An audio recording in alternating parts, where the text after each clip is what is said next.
My name is Ava Carter, and I'm 29 years old. Last month, my life flipped upside down in a single scroll of my phone. I was half awake on a quiet Friday evening when a neighbour's Facebook post froze my thumb.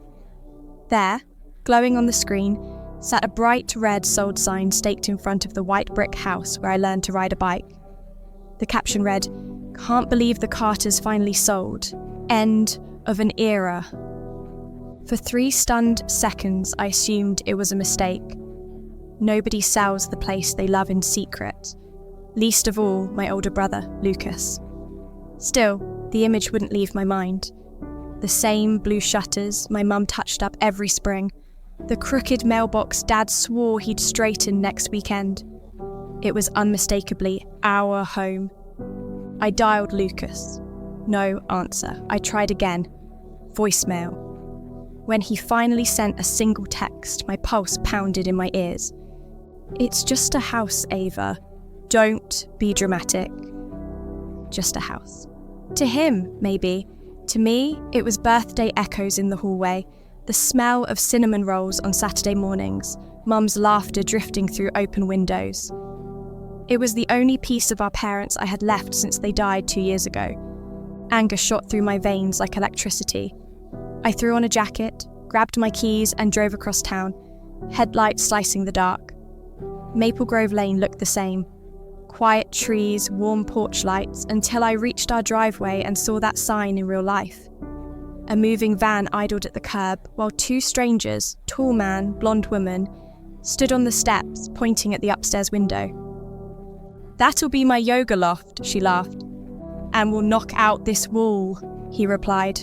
I stood on the sidewalk, frozen, memories struck like hail.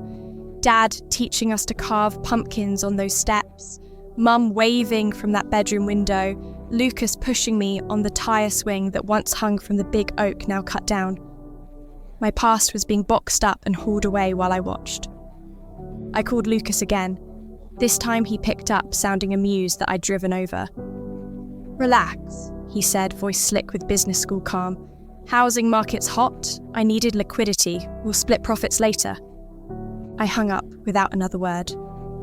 That night, sleepless in my tiny apartment, grief and fury churned until a single clear thought surfaced. If Lucas had turned our childhood into a transaction, I would answer him in the only language he respected: strategy. I opened my laptop. By dawn, I had pulled public sales records for the entire street.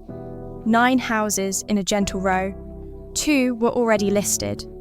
3 belonged to elderly couples, likely dreaming of warmer winters. 1 duplex was managed by an exhausted landlord 2 states away.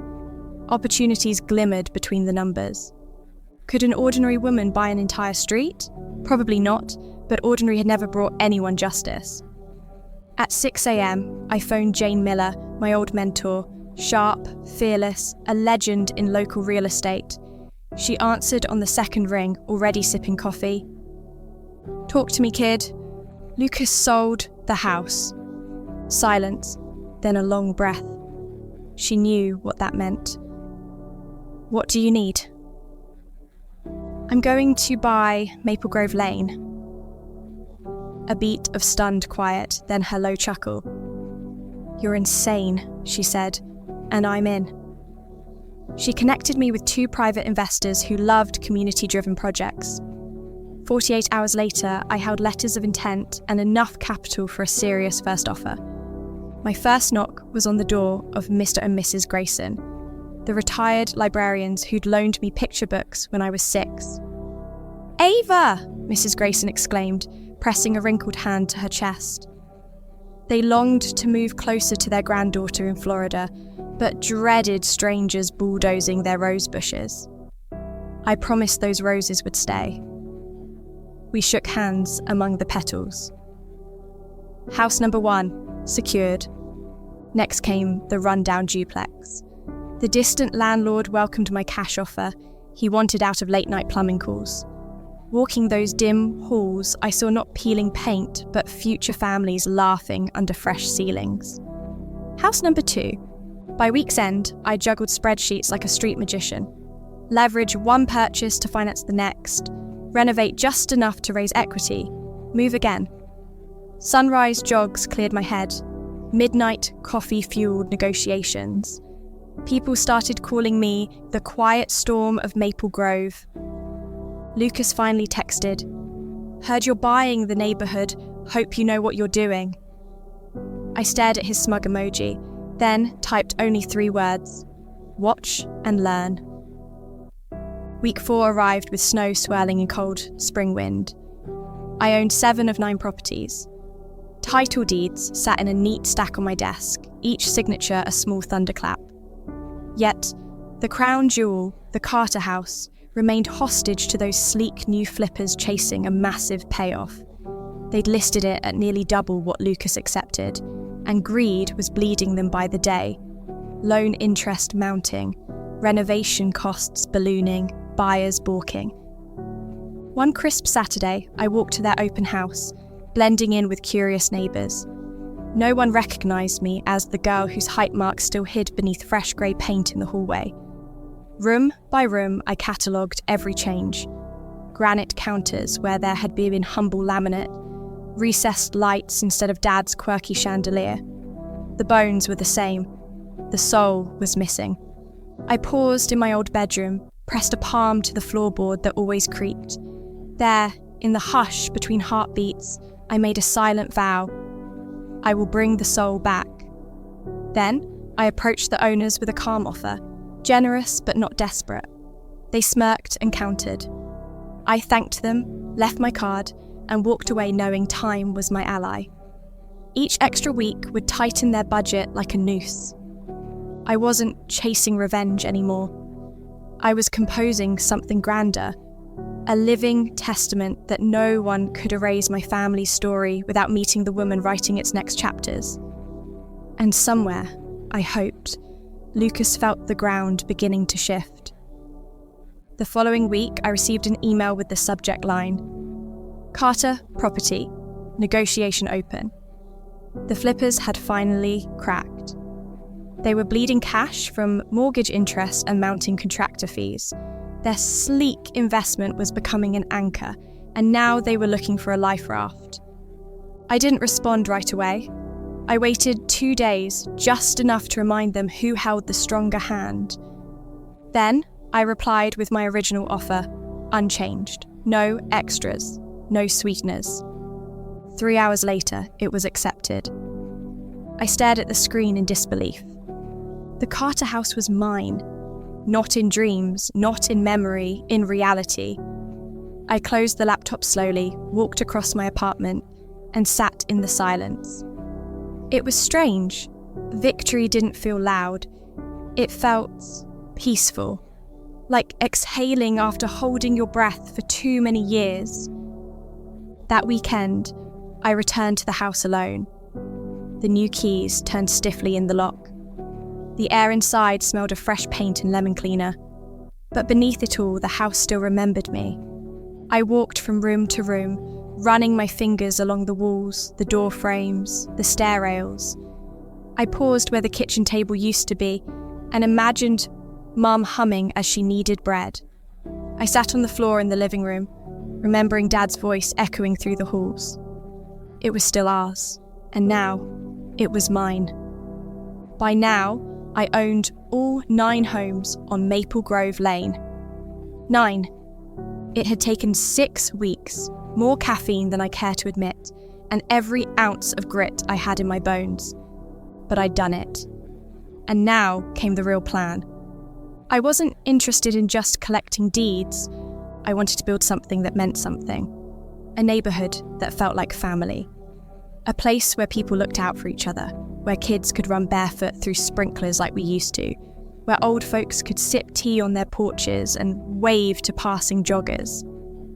So, I created the Maple Grove Collective, a small but mighty community programme that focused on affordable, beautiful living spaces. I offered below-market rent to single mothers, veterans, retired teachers, and working-class families who just needed a break. Each house was restored with care. Not glossy, cheap upgrades, but real warmth. I kept front porches wide and wooden, planted flower beds in every yard, added swings for the kids and chairs for the elders. People noticed. Local news ran a segment. From betrayal to builder, one woman's mission to reclaim her street.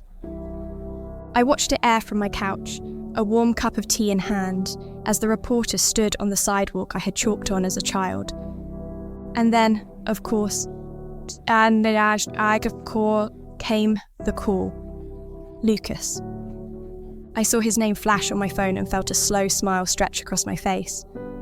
I let it ring twice before picking up. "Hey," he said, voice quieter than usual. "Hey," I replied. "So, you really bought the whole street?" "All 9 houses," I said calmly. He gave a short laugh. "Why?" I let the silence sit between us for a moment. "Because I needed to remind you, and myself, that some things aren't just business. Some places aren't just dirt and drywall. You sold our home without asking, so I built a new one, for more than just us." He didn't answer right away. "You were always the quiet one," he finally said. "Didn't expect this from you." "That's the point," I replied. Another pause. "Well, guess I underestimated you." "No, Lucas," I said gently. "You forgot who raised me." He went quiet again, then cleared his throat. "You think I could come by sometime? Maybe walk through the house?" I considered the question, thought about saying no, but something in his voice wasn't smug anymore. It was small, unsure, maybe even sorry. "Come by Saturday," I said. "Bring coffee." "Okay," he said, almost relieved. "Thanks." We hung up. I looked out the window at Maple Grove Lane, porch lights glowing, wind chimes dancing, neighbours chatting across lawns, and felt something I hadn't felt in years. Home. Not the kind built with bricks, the kind built with grit, with memory, and with the kind of quiet strength that doesn't need to shout to shake the world. I had come for justice, but I stayed to build joy. Saturday arrived with a gentle breeze and golden light pouring through the trees. I woke up earlier than usual. Maybe it was the thought of seeing Lucas again, or maybe it was something deeper. Closure, perhaps. I made 2 cups of coffee, his, just the way he liked it. Too much sugar, barely any cream. Old habits die hard. At 9:13 a.m, a black sedan pulled into the driveway. I watched through the front window as he stepped out, looking around like a tourist in a city he once ruled. Same leather jacket, same overconfident walk, but this time, he looked unsure. I opened the front door before he knocked. "Morning," I said. He held out the coffee. "I figured you'd make me bring it." I smiled and took it. "You figured right." He stepped inside slowly. His eyes scanned everything, the walls, the polished floors, the restored fireplace. "This looks different," he said. "Some things had to change," I replied, "but the good parts stayed." We walked the house in silence. He paused in front of the old coat closet, stared at it for a long while. "Remember when we hid in there during thunderstorms?" he said. I nodded. "You used to make up scary stories just to freak me out." He laughed, quietly. "You always fell for them." We reached the back porch. I had refinished the wood and added 2 simple chairs. We sat. The wind whispered through the trees and the street hummed with life. Kids on scooters, a neighbour trimming hedges, someone playing faint jazz music nearby. "This isn't what I expected," Lucas said. "I thought you'd turn this into some luxury rentals or Airbnbs. That's what everyone's doing?" "I'm not everyone," I replied. He looked down at his shoes. "You really bought every house?" I nodded. 9. Some I rent out, some I'm fixing up, but I didn't do it for profit. He turned to me slowly. Then, why? I took a deep breath. Because you treated our home like it was nothing, like it was a chess piece. But to me, it was a living thing. And when you cut it loose, I had two choices. Let it go, or fight for what it stood for. He said nothing. So I fought, I continued. I built something out of that pain. I made this street into something better than we had growing up. Not because I had to, but because someone had to. He looked around the porch again, his eyes distant. Dad would have liked this, he said. Yeah, I whispered. He would have. We sat there, two siblings, broken, mended, rebuilt. Not best friends, not enemies, just people with shared roots and very different branches. Lucas cleared his throat. So, what now? Are you going to be the mayor of Maple Grove or something? I laughed. No, just a caretaker. He nodded slowly. Well, for what it's worth, I'm sorry, I didn't think it mattered that much. It did, I said, but I'm not angry anymore. I'm proud of what came out of it. We said goodbye without much fanfare. No hugs, no tears, just understanding. As his car disappeared down the road, I felt a quiet weight lift off my shoulders. He wasn't the villain in my story anymore. He was just the spark, and I was the fire that followed. In the months that followed, Maple Grove Lane blossomed. Kids rode bikes between driveways. A little free library stood beneath the old oak tree. Front porches filled with laughter and guitars and pots of tea. I launched a community garden at the end of the block. People came together, brought seeds, tools, folding chairs. We planted tomatoes, basil, sunflowers. The soil was rich with more than nutrients. It held stories, grief, hope. People started calling the place the street with the heart. One local newspaper did a follow-up story. Then a podcast interviewed me. Then someone made a short documentary called The Girl Who Bought Her Brother's Mistake. But fame wasn't what I wanted. I just wanted to keep the lights on, to keep the love growing. One night around Christmas, I stood on the front porch of the Carter house, my house. Snowflakes were falling slowly. Fairy lights blinked on each of the 9 homes.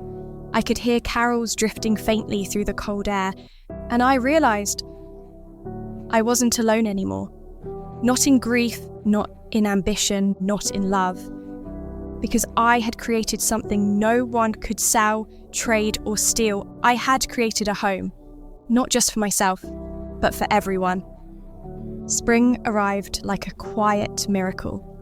Daffodils pushed through the soil outside every home, and the trees along Maple Grove Lane wore crowns of soft green. The sun felt warmer, not just on my skin, but in my heart. Every morning, I walked the street with a cup of tea in hand and waved to neighbours who had once been strangers. Rachel, the single mum who lived in house number 3, had found a job she loved, teaching art at the local elementary school. Her little boy, Jonah, always ran out to show me his sidewalk chalk drawings. Look, Miss Ava, that's our house, and that's our garden. He'd drawn crooked windows and colourful tulips and a big yellow sun with a smiley face. I knelt beside him and said, "You forgot the swing on the front porch." He grinned and added it quickly, giggling. It was perfect. Then there was Mr. Alvarez, who lived 2 doors down, retired army veteran with a limp but a heart of gold. Every Saturday, he volunteered to fix broken porch steps or oil squeaky hinges on his neighbours' homes. He told me once, "I haven't felt this kind of community since I left the service. You brought something back here, something old-fashioned, something we lost along the way." And he was right. It wasn't just the houses that mattered. It was what lived inside them. Connection, respect, roots. One evening, while I was trimming the hedges in front of my house, a young couple walked up the street. They were holding hands, whispering, smiling. The man stopped and pointed at my house. "This is it," he said. "The street I was telling you about." He turned to me and said, "Are you the one who started all this?" I stood up, brushing leaves from my hands. "I guess so," I said with a small laugh. He smiled wide. "We've been looking for a place to raise our daughter. Everyone talks about Maple Grove like it's magic." His wife added, "It feels like a storybook, but real." And it was real. It had taken pain, betrayal, long nights and longer days, but it was real. Later that week, I sat on my porch with a journal in my lap, writing down everything that had changed in just under a year. 9 houses, 9 families, dozens of lives intertwined because one man sold something he didn't understand. Lucas and I still didn't talk often, but every now and then he sent a photo or a message. "Thought you'd like this," he texted one day with an old photo of Mum kneeling in the garden, planting marigolds. I replied with a heart. That was enough. Some stories don't need perfect endings. They just need peace. One Saturday, we held a block party on Maple Grove Lane. It started small, just a few folding tables and paper lanterns. But by evening, the street was filled with laughter, music, and the smell of grilled corn and apple pie. Kids raced barefoot down the pavement. Elders sat in lawn chairs swapping stories. Someone brought out a guitar. Someone else brought out a cooler of lemonade. As the sun dipped low, I looked around and realised this was the revenge I didn't know I needed. Not anger, not payback, but healing, building something better out of what was broken, turning pain into a pathway, turning silence into strength. Lucas arrived near the end of the night. I saw him standing near the edge of the street, holding a plate of food, watching everything quietly. He caught my eye and gave me a small nod. I nodded back. That was enough too. The seasons rolled on. From that spring to summer to fall again. Life wasn't perfect. Some days were harder than others. Pipes still burst, roofs still leaked, rent was sometimes late. But the street stood strong. Because it was built on something deeper than cement. It was built on grit, on grace, and on the choice to turn betrayal into belonging. One porch at a time. One quiet morning in late October, I sat by the window, holding a cup of coffee, watching golden leaves drift across Maple Grove Lane. The wind had a chill to it, soft but certain, like the season was gently reminding everyone that change was coming. But this time, I wasn't afraid of change. I had learned that change wasn't the enemy. Silence was. Inaction was. Giving up was. And I wasn't giving up, not ever again. The community I'd helped create had started to blossom into something far bigger than I imagined.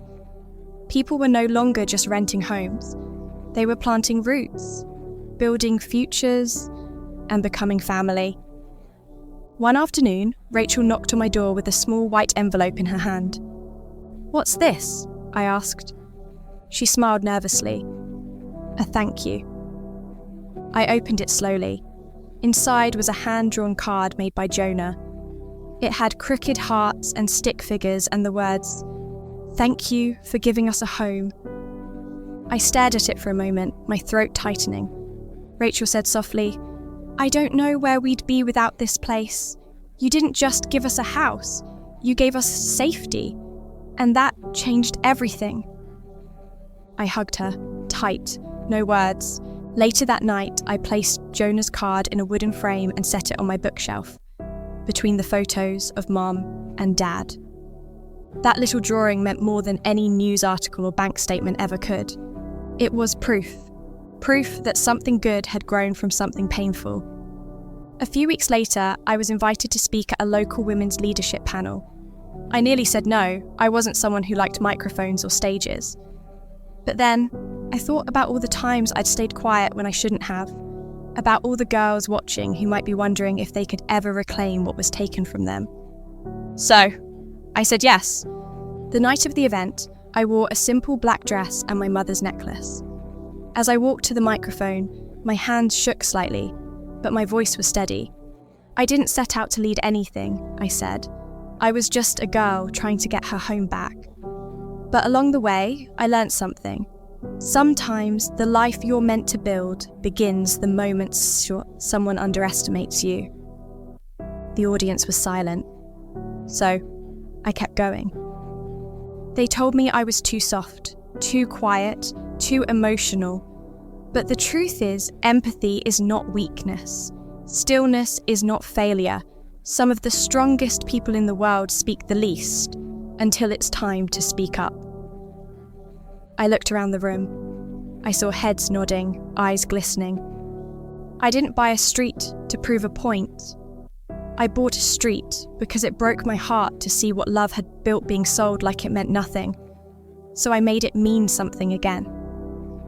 When I finished, people stood and clapped. But more importantly, I saw hope. And hope is louder than applause.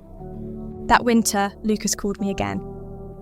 I'm moving back to town, he said, not far from Maple Grove. I was quiet for a moment, then asked, why? He hesitated. Because I miss feeling connected, and I see what you've built. I want to be near that. Part of me was cautious. Part of me remembered the sting. But a bigger part of me believed in growth, even for him. Okay, I said. Then come back. But come back right. And he did. He found a job with a local nonprofit. Started volunteering at the community garden, even helped Mr. Alvarez fix a fence in the freezing cold. People began to see him not just as the guy who sold the Carter house, but as a neighbour who was learning, changing, healing, like me. And then, one morning, nearly a year after it all began, I stood on the corner of Maple Grove Lane and watched the sunrise. Orange and pink streaks lit up the sky like paint across a canvas. It was quiet, peaceful. Everything I once thought I'd lost was standing right in front of me, transformed, but still whole. The street I loved, the people who called it home, and myself, stronger than the girl who had once stood crying on the curb, watching her past slip away. I wasn't that girl anymore. I was something new now. Not bitter, not broken, but rebuilt, reborn, and absolutely, unapologetically home. One afternoon, in early spring, I got a letter in the mail. A real, handwritten letter. No email, no digital signature. The envelope was thick, the ink dark and slanted, the return address unfamiliar. Inside was a message from an older woman named Mildred Holloway. She wrote, "Dear Miss Carter, I don't know you personally, but I've read about your project on Maple Grove Lane. I lived on that street in the 1970s. My children were raised there. I want you to know that what you've done means more than you realise. My family left because we couldn't afford to stay when things changed. Seeing someone bring life back to that street, not with money, but with soul, gave me hope I thought I'd lost. Thank you. Yours, Mildred H." I sat on the edge of my bed for a long time, holding that letter. It was such a small thing, just a few lines on paper, but it reached deeper than I expected. Because sometimes we do the work for the people we'll never meet. Sometimes healing doesn't stop at your own wounds. It becomes medicine for those who lived similar pain decades ago. That week, I wrote back. I began keeping a small wooden box in my bedroom, a memory box filled with little pieces of this journey. Jonah's card, photos from the block party, a piece of broken tile from the old Carter kitchen floor I had saved during renovation. Now, I added Mildred's letter to the collection. The box wasn't valuable in the money sense, but to me, it was priceless. It was proof that we can write our own endings, no matter where the story started. One bright Sunday in May, I stood in the middle of the street while a dozen kids raced past me, laughing and shouting, little sneakers pounding against pavement. I watched as Rachel carried a tray of lemonade to her porch. Mr. Alvarez was trimming hedges nearby, his dog waddling after him. A couple in house number 7 was painting their picket fence together, brushing soft white strokes while music played faintly from a speaker. Everything was alive. Everything was working. Maple Grove Lane was no longer a quiet page in my history. It was a full, breathing chapter in the present. Lucas came over that evening. He brought a small gift, a framed photo of Mum and Dad standing in the front yard of the Carter house. I had never seen it before. "Found it while going through storage," he said. "Thought you should have it." I stared at it for a while. They looked so happy, Dad holding a rake, Mum in gardening gloves, both smiling like the world was simple and good. I placed it on my living room shelf, next to Jonah's card and the old porch key I'd never thrown away. "Thanks," I told him quietly. "Really." He gave me a little shrug. "I was a jerk," he said. "Yeah," I replied, smirking. "You were." He laughed. "Still am sometimes." "But you're learning," I said.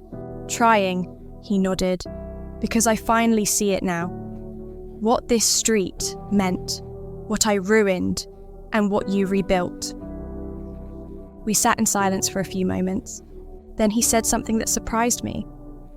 "You ever think about expanding?" I raised an eyebrow. "Expanding what?"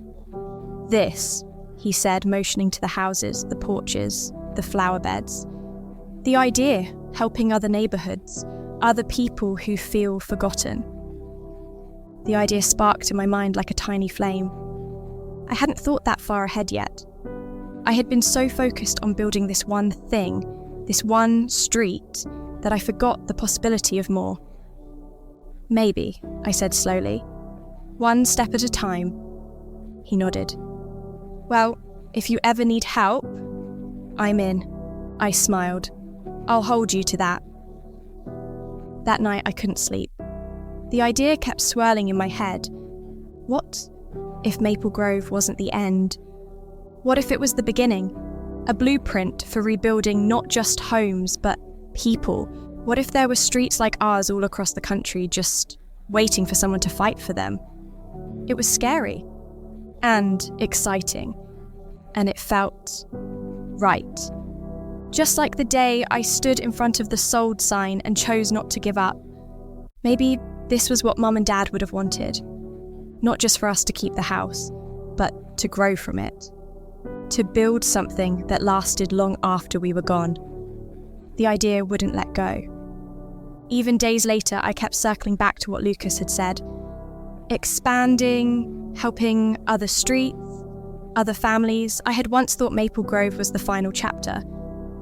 But maybe it was the first page of something bigger. So I did what I always do when my mind is too full. I opened my notebook and started to write. I made a list of neighbourhoods I knew across the city. Areas that had been left behind by developers, ignored by investors, or slowly chipped away by rising rents. I highlighted streets that reminded me of what Maple Grove had once been. Tired, forgotten, but full of hidden life. I called Jane, my mentor. "You ever heard of Bay Ridge Terrace?" I asked. "Sure," she said. "Used to be a working class gem. Kind of a mess now." "Why?" "Because I want to fix it." There was a long pause. Then her voice came back, soft but strong. "Ava, I think you're just getting started, aren't you?" I smiled. "I think I am." Over the next month, I visited Bay Ridge Terrace every weekend. I walked the sidewalks, talked to residents, peeked at crumbling porches and overgrown lots. But what struck me wasn't what was broken. It was what was still holding on. An elderly man sweeping his sidewalk every morning with care. A group of teenage boys playing basketball, with a hoop held up by duct tape. A young girl selling lemonade for 50 cents, waving at every passing car, with a smile too wide for such a quiet street. This place wasn't dead, it was just waiting, and I knew that feeling well. I began sketching a plan, same model as Maple Grove, small-scale ownership, affordable rent, local contractors, front porch living. But this time, I wasn't doing it alone. I had Lucas, I had Jane, I had a group of volunteers from Maple Grove ready to help. We called it Project Second Porch. Because sometimes you don't need a brand new house. You just need a second chance at belonging. The first house we bought on Bay Ridge Terrace was a small, pale blue cottage with a sagging roof and peeling paint. It had been empty for 3 years. We brought it back to life in 6 weeks. When the first tenant moved in, a single father with 2 kids, he cried when he saw the backyard. Not because it was big, but because it had space for his kids to run. "This," he whispered, "feels like possibility." I understood that feeling, deeply. One evening, I sat with Lucas on the tailgate of his truck, watching the sun sink over Bay Ridge. "You really think we can do this again?" I asked. He didn't hesitate. "I think you already are." We clinked our coffee cups together like a toast. For once, we were building something side by side. Not fighting, not falling apart, but creating. Back on Maple Grove, life continued quietly. Jonah had learned to ride a bike without training wheels. Rachel had painted her porch lavender. Mr. Alvarez got a small plaque from the city for community spirit. And every time I walked that street, I felt like I was walking through a living memory, one that kept growing day by day, heart by heart. People from all over started emailing me, asking how to start their own version of it, how to fix what they thought was unfixable. I replied to every single one. "Start small," I told them. "Start with the house you can reach, the porch you can rebuild, the heart you refuse to give up on." Because that's where it begins. Not with a master plan, not with $1 million, but with a decision. I will not let this place disappear. Late one night, I stood alone in my living room, lights off, windows open. The wind whispered through the trees. I thought about Mum and Dad, about how proud they would be, how surprised they'd be that the quiet daughter, the one who always watched from the edge of the room, was now rebuilding communities. I whispered into the night, "I hope you see it. I hope you know."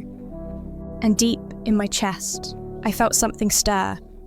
A warmth, a knowing, like maybe, somehow, they did.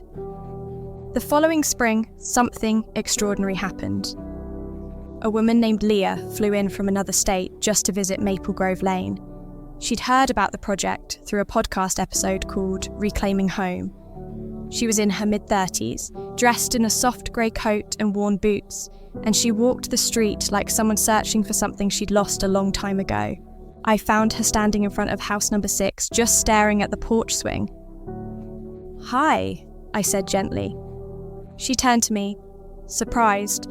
"I'm sorry, I hope I'm not trespassing, Her voice cracked.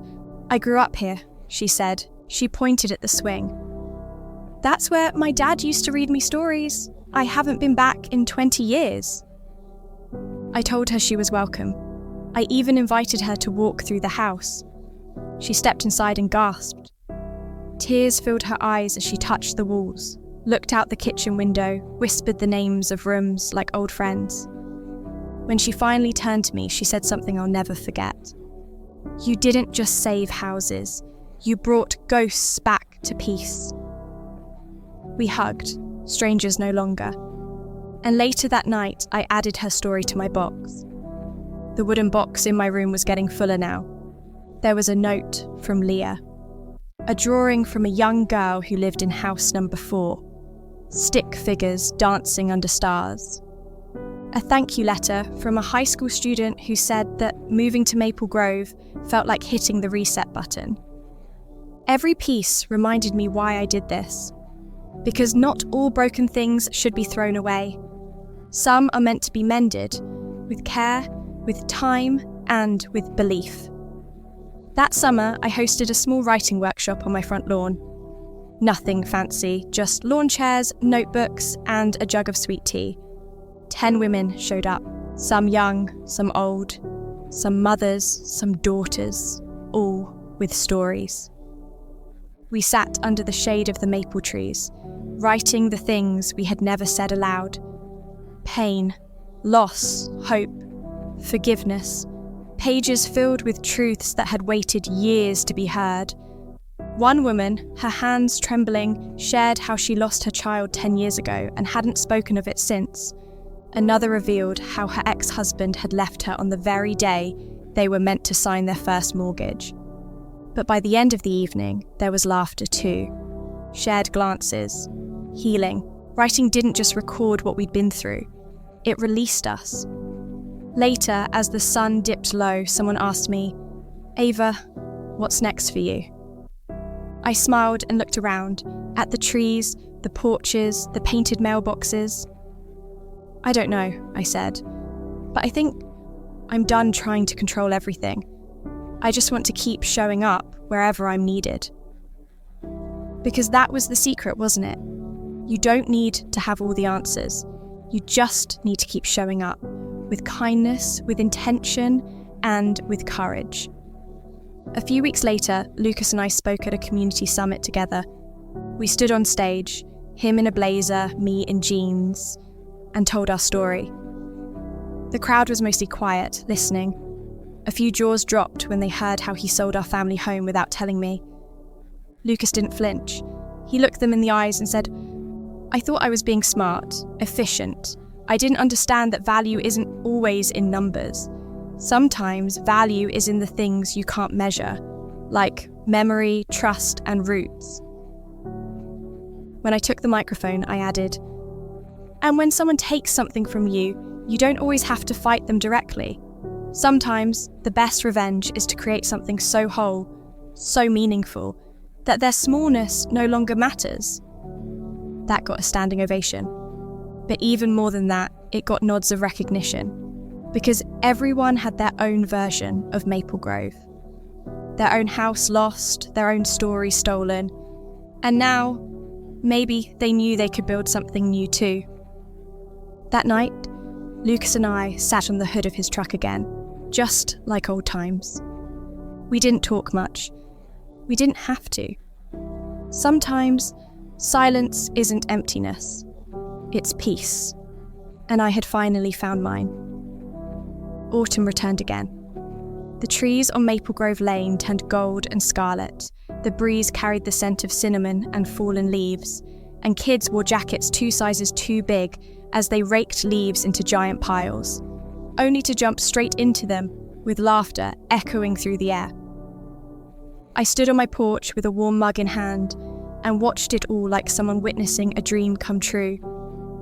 This time last year, I had been standing in the same spot, but my heart had been heavy, my hands clenched with anger, my mind spinning with betrayal. Now, everything felt different. Still, safe, home. I started hosting Sunday night dinners. Nothing elaborate, just a big pot of soup, fresh bread, sometimes a pie if someone brought one. We set up long tables on my front lawn. Everyone brought a dish.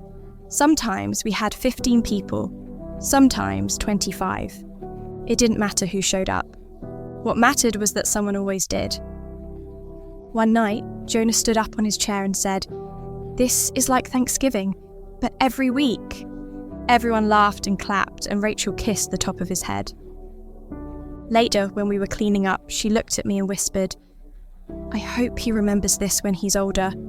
"He will," I said. "I promise." Around that time, something unexpected happened. I got an email from a small university across the state. They were offering me an honorary award in community leadership and urban healing. I didn't even know that was a thing. I almost declined. I didn't do any of this for recognition. But then I remembered all the women who came to my writing circle. The people who messaged me saying, "You gave me hope I didn't know I still had." Maybe accepting the award wasn't about pride. Maybe it was about passing the torch. So, I said yes. The ceremony was simple. A small stage, folding chairs, soft lighting. When it was my turn to speak, I looked out at the sea of faces and said, "I'm not a politician, I'm not a millionaire, I'm just someone who refused to let go of something sacred. And when you hold on to something long enough, with enough love, enough intention, it blooms." I held up the little glass plaque. This isn't just for me. This is for every person who thought their story was over, who thought they had no power. I'm here to tell you, your power doesn't come from being loud. It comes from showing up again and again. People rose to their feet. Some clapped, some cried, but all of them understood. Back home, I placed the award on a shelf beside all the other pieces of this journey. The framed photo of Mum and Dad, Jonah's card, the chalk drawing, the porch key, and now, this symbol, proof that even the quietest people can build something loud enough to echo beyond their own lives. Lucas came over the next day. He brought lunch, something he'd started doing once a week. He helped me fix the hinge on the gate, then stayed to sip tea on the porch. "You were amazing," he said, "at the ceremony." I shrugged. "I just told the truth." He nodded. "That's what made it amazing." Then he pulled something from his jacket pocket and handed it to me. It was a folded sheet of paper, yellowed, soft, a little wrinkled. I opened it slowly. It was a letter. From Dad, dated years ago. I read the first few lines and stopped. My throat closed. "Dear Ava, if you're reading this, it means I didn't get to say all the things I should have. So, here they are."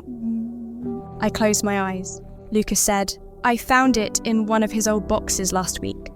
I thought you should have it." I nodded, speechless. That night, I read the full letter by candlelight. It was short, gentle, full of quiet pride and soft wisdom. In it, he wrote, "You've always been the strong one.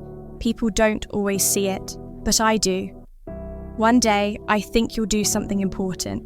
Not flashy, but lasting." I pressed the letter to my heart and cried, because somehow, even in his absence, he had seen me. Really seen me. Winter came early that year. Maple Grove Lane was blanketed in soft white snow before December had even begun. The trees stood bare but beautiful, like quiet watchmen, guarding the stories we'd planted in every yard, every window, every porch. I walked the street slowly one morning, boots crunching in the snow, scarf wrapped tight around my neck. The cold nipped at my cheeks, but I didn't mind. I'd always loved winter. Maybe because it reminded me that even when the world looks frozen, life is still happening underneath, quietly, patiently, faithfully, like healing, like love. Lucas and I decided to organise a winter market on the block. We strung fairy lights from tree to tree, borrowed heaters from the fire station, and set up stalls for baked goods, handmade scarves, and hot chocolate. Kids sold painted rocks and bookmarks. Teens played acoustic guitar for tips. Everyone bundled up and came out, even grumpy Mr. Darryl from house number 2, who never smiled unless the Packers won. And at the end of the night, as snowflakes began to fall, something magical happened. The neighbours gathered around one of the porch steps, mine, and started singing carols. Not perfectly, not in harmony, but with heart. And as their voices rose into the winter sky, I felt it in every part of me. This was it. This was the moment. Not the headlines, not the award, not the sale. This. People showing up. Together, despite the cold. Despite everything. A few days later, I got another letter in the mail. This one was from a teenage girl in Ohio. Her name was Delilah, and she had watched the documentary about Maple Grove for a school project. She wrote, "I'm not sure why I'm writing this, but I felt like I had to. My family's house got foreclosed this year. We lost everything. I didn't think I'd ever feel safe again. But when I saw your story, something in me lit up. It made me want to study architecture, not for money, but to build homes where kids like me could finally feel steady. So, thank you for helping me believe in beginnings again. I cried reading it, and then I printed it and placed it gently in the memory box, next to the porch key, next to Dad's letter, next to Jonah's card. One evening, Rachel stopped by with Jonah, who had outgrown 3 pairs of shoes, and now insisted on being called Captain Leaf, because he wore a cape made of old grocery bags and tape. He gave me a drawing, his newest masterpiece. It was a picture of the street, all 9 houses. He pointed to one. "That's yours," he said proudly. "It's the biggest because it has the most hearts." I smiled. "Is that what those little red dots are?" "Yep," he nodded. "It's how many people love you." I looked again. There were too many to count. Sometimes people ask me if I ever plan to sell and move on, and every time I smile and say, "No, you don't sell a heartbeat. This street? It's not an investment, it's a legacy. A garden that came from ashes. A chorus that rose from silence.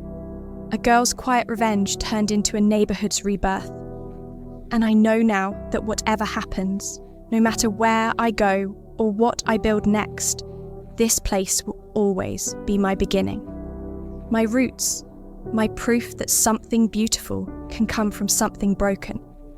And so, if you're still listening, if you've made it this far into my story, maybe you're standing at your own kind of edge. Maybe someone hurt you. Maybe something sacred was taken from you. Maybe you're wondering if it's even worth fighting for. Let me tell you, it is. Start with what you can reach. A door, a fence, a single porch light in the dark. And just keep showing up. One small act of love at a time. One heart, one home, one street. Because sometimes the best revenge isn't destruction. It's rebuilding everything they thought you couldn't.